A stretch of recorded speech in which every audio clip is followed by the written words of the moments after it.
Bonjour à tous, c'est Cobaye. On se retrouve pour une nouvelle vidéo un peu spéciale, un autre format un peu plus différent. Donc comme vous le voyez à l'écran ou sur le titre de la vidéo, on va parler de la méthode de Newton, en Python bien sûr. Alors vous allez me dire, c'était une vidéo un peu spéciale, parce qu'en fait la méthode de Newton c'est plus mathématique, et c'est un peu moins game dev, on va dire ça comme ça. Et donc c'est un petit format que je voulais tester, voir si ça marche bien sur la chaîne ou pas du tout. Et donc c'est parti. Donc en quoi cela consiste consiste la méthode de Newton? Donc la méthode de Newton, c'est utilisé pour résoudre essentiellement des équations en zéro, des équations donc x en x, et donc en fait qui inclut des fonctions en fait. Donc en fait c'est aussi trouver les racines d'une fonction, donc une seule racine a priori. Et donc c'est basé sur les tangentes, ce qui fait que c'est très très rapide. Alors, on se retrouve sur GeoGebra. Donc, si vous ne connaissez pas, ça permet de tracer des courbes assez facilement et surtout dynamiquement. Donc, vous voyez un petit slider qui permet de faire avancer les points. Donc, j'ai f de x qui est ici en vert. Donc, en fait, ici, on va essayer de trouver notre 0, en fait, quelque part, qui est à 2,678, 8,5, on va dire ça comme ça, 2,85.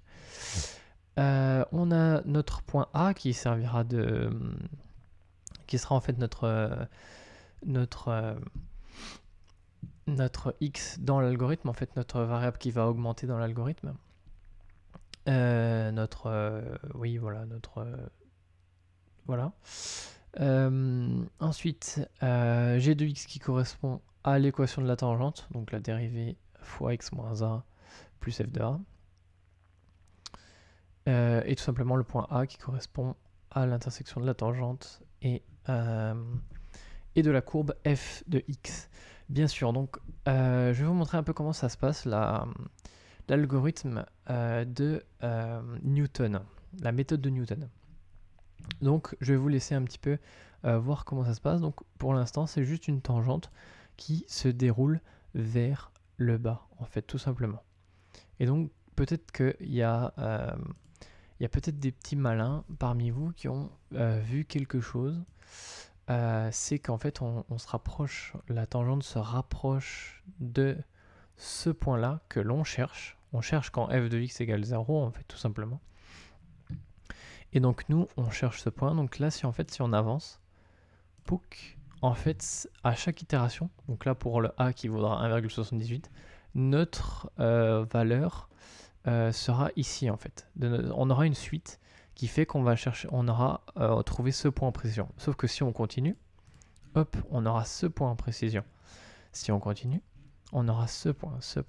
Et donc plus on avance, plus vous voyez que ça prend plus de temps à converger. Donc il faudra définir une limite, si on veut pas trop que ça prenne de temps à calculer. Et donc là c'est proche, c'est très très proche. Et en fait le but c'est de trouver le A tel que c'est très très proche ici, et que notre point A soit ici en fait, et qu'on trouve le plus proche, l'abscisse de ce point, le plus proche possible de... non, c'est pas l'abscisse de ce point, c'est l'intersection de la tangente avec les zéros, le plus proche possible du zéro de notre fonction en fait. Donc on se retrouve pour la suite, plutôt la méthode de Newton, l'algorithme plutôt côté mathématique ce coup-là. Donc on va voir les vraies équations et vous allez voir tout de suite de quoi on parle. Donc on se retrouve pour... donc on a fini de voir l'algorithme en image avec GeoGebra, donc j'espère que vous avez compris un peu comment ça fonctionnait. Si c'est pas grave, essayez de repasser ce moment-là si vous n'avez pas trop compris, mais je pense qu'il n'y a pas trop de difficultés. Et maintenant on va plutôt passer à l'algorithme sous forme mathématique, donc en forme de suite. Donc on va chercher les différentes la suite qui régit qui régit la méthode. Et donc là ça peut paraître un peu compliqué sur le moment, mais en fait ici on a l'équation de la tangente de f en x, donc point xn. Donc x ça varie, donc f de x, donc c'est y, hein. ça varie, donc c'est à peu près égal à f' de xn, donc xn, n qui sera notre n pour la suite un, f' x moins xn plus xn, je vous apprends rien, enfin j'espère que je vous apprends rien. Si on applique, si on cherche, nous on cherche quand f de x, ce f de x égale 0. Donc si ici, si vous avez reconnu pour ceux qui ont fait un peu plus de mathématiques, c'est une formule de Taylor-Young en 0 en fait, à l'ordre 1. Si on applique en 0 f de x égale 0, on va avoir ceci. Avec, en fait, on veut que en xn plus 1, on veut que f de xn plus 1 égale 0. Donc on va voir ceci. Sauf que nous, on veut une relation entre xn et xn plus 1. Donc on obtient ceci finalement en décortiquant. Et voici notre suite. Tout simplement qu'on va incorporer dans notre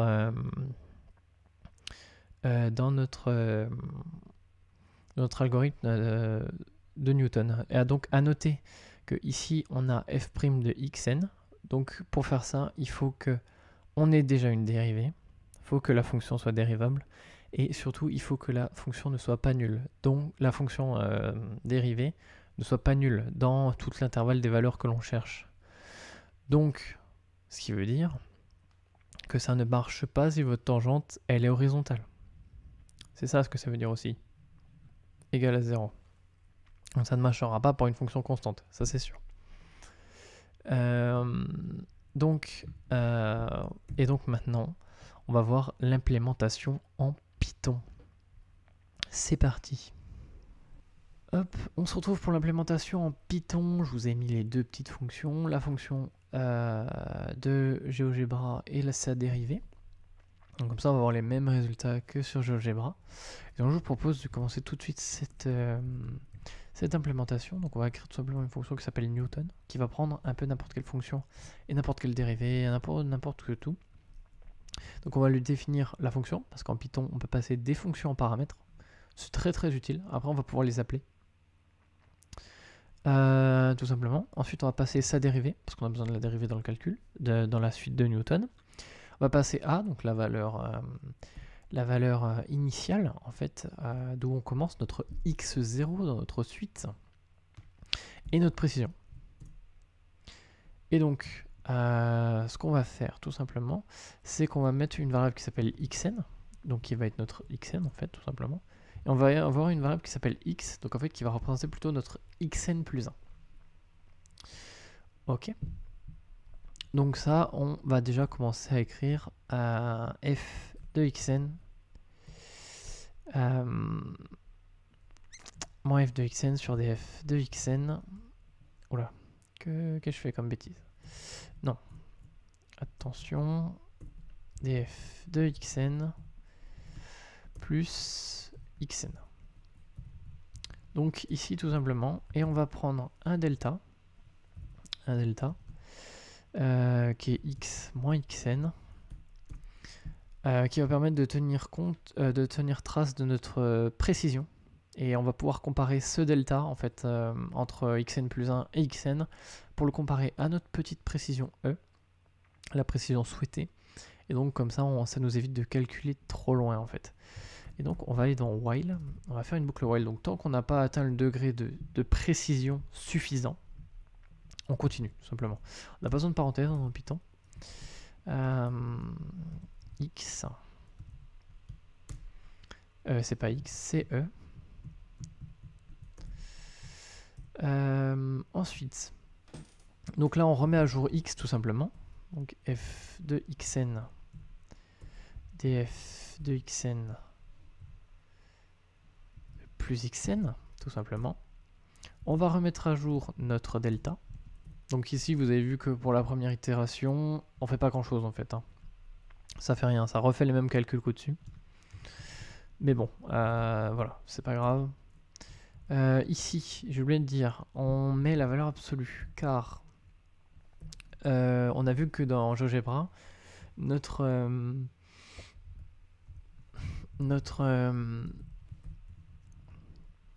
notre tangente, elle partait à droite.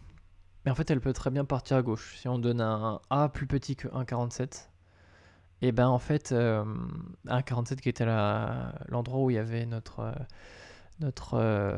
dérivée égale 0 à notre tangente horizontale.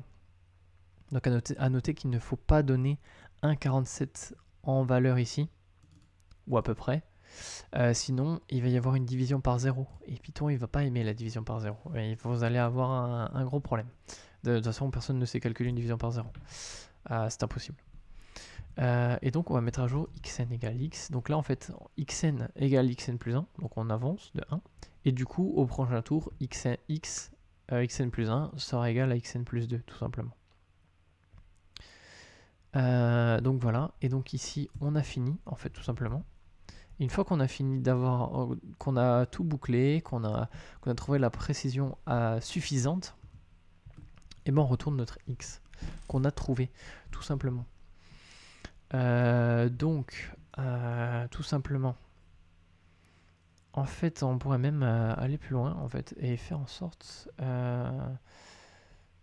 non. On aurait pu mettre ceci au-dessus, ici, quelque part là. Ça nous aurait évité, en fait, de faire un calcul pour rien. Mais bon, c'est pas... Voilà, c'est une amélioration notoire. Donc on va afficher le résultat de notre fonction, donc Newton. Donc on va prendre fonction, dérivée. On va prendre 1,5, donc un nombre un peu plus grand que 1,47 pour que notre tangente elle tombe à droite, comme on l'a prévu. Et donc E, on va mettre quelque chose comme 0,01, quelque chose d'assez petit mais pas trop petit, pour notre précision. Donc voilà. À noter peut-être un petit mot sur les fonctions lambda. C'est une fonctionnalité de Python qui est assez bien, qui permet d'écrire de Python. Il y a d'autres langages, il me semble, qu'ils le font. C'est pour écrire des fonctions plus rapidement. Ici, typiquement pour des fonctions mathématiques, c'est très intéressant parce que ça nous évite d'écrire def, fonction, hop, on saute de ligne, pouf pouf. Non, là c'est lambda, donc on prend x en paramètres et on retourne quelque chose en fonction de x. A noter qu'on peut prendre plusieurs paramètres, on a juste à mettre des virgules devant les deux points. Voilà, donc ici c'est x et ça renvoie moins 0,2 x cube plus 0,1 x carré plus x plus 1. Et ça, donc la dérivée, vu que vous êtes des champions, vous savez calculer la dérivée. Tout simplement. Et donc on va tester cette petite fonction. Et donc vous avez vu qu'on a déjà testé cette petite fonction en fait. Voilà. Oui, parce que j'ai fait un peu les choses avant. Et j'ai peut-être oublié d'effacer. Mais c'est pas grave.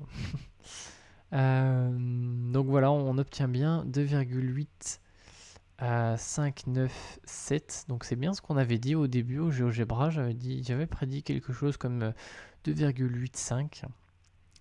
Voilà, 9 parce que c'était un peu plus que 5, c'était 6, voilà quoi. Fallait avoir l'œil de lynx quoi.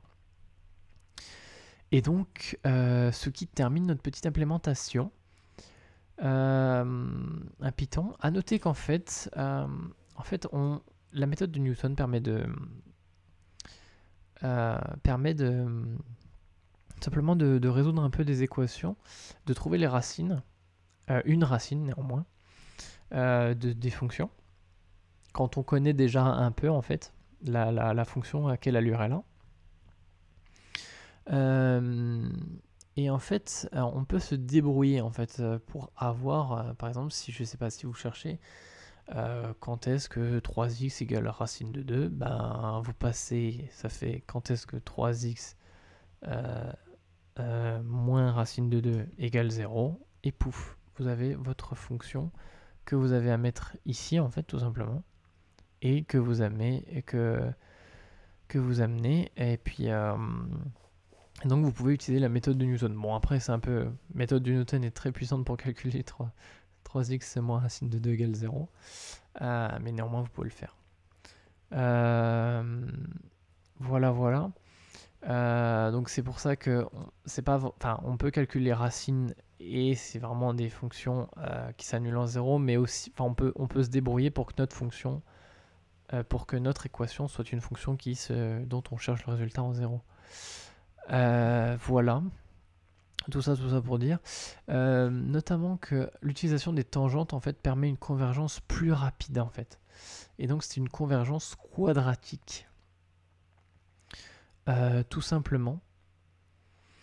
Voilà, donc je vous ai pas mis la démonstration de la convergence quadratique parce que c'est un peu des notions un peu mathématiques un peu plus élevées, dont on n'a pas forcément besoin pour l'instant.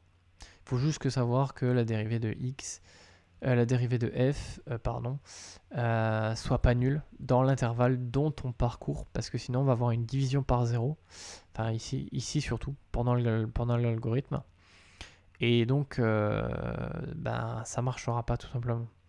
Donc, et puis surtout, il faut que notre fonction soit dérivable, bien sûr. Sinon, ça ne marche pas. Vous ne pouvez pas calculer vous n'arriverez pas à calculer la dérivée de toute manière. Voilà. Ce qui termine, donc c'était une vidéo un peu plus spéciale. Je voulais faire ça un petit peu. J'espère que ça vous plaît. C'est un peu... voilà, je voulais faire une vidéo en une seule vidéo pour que ça change un petit peu. Il y a à noter qu'il y a une autre vidéo qui sera peut-être plus intéressante qui va arriver. Je vous tease un petit peu. C'est une vidéo qui sera en 2 parties. Parce que en fait, au début, je voulais faire qu'une seule partie. Mais bon, il y en a eu trop. Il y en avait pour 1 heure de vidéo. C'était un peu indigeste. C'est tout simplement sur un algorithme très utilisé dans les jeux vidéo, notamment peut-être en 2D. Voilà, je vais pas vous en dire plus. Un algorithme de jeu vidéo, de game dev, tout ça. Et donc d'ici là, on se retrouvera dans une nouvelle vidéo. Donc pour cette vidéo que j'aurais tournée avant du coup, qui prend un peu plus de temps à monter. Et donc, on se retrouve là. Si vous avez aimé cette vidéo, ce contenu, lâchez un pouce bleu, un pouce en l'air. Partagez cette vidéo, commentez et dites-moi s'il y a des nouveaux types de vidéos, des algorithmes que vous aimeriez bien que j'explique un petit peu. Et donc, n'oubliez pas, oui, surtout aussi la cloche pour vous être... pour savoir quand est-ce que ce prochain épisode va sortir. Et donc d'ici là, on se retrouve dans la prochaine vidéo. Salut.